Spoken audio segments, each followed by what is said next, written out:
Patindi ng patindi ang bakbakan sa hardcourt sa men's basketball ng NCAA Season 99. Wagyang Mapua University kontra Arellano University sa final score na 79-65.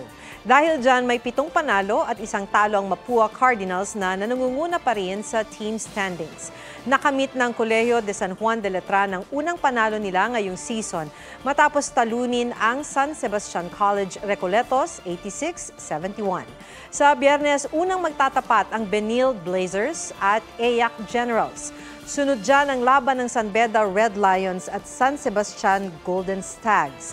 Mapapanood ang laro live sa GTV. Naka-livestream din yan sa social media accounts ng GMA Sports at NCAA.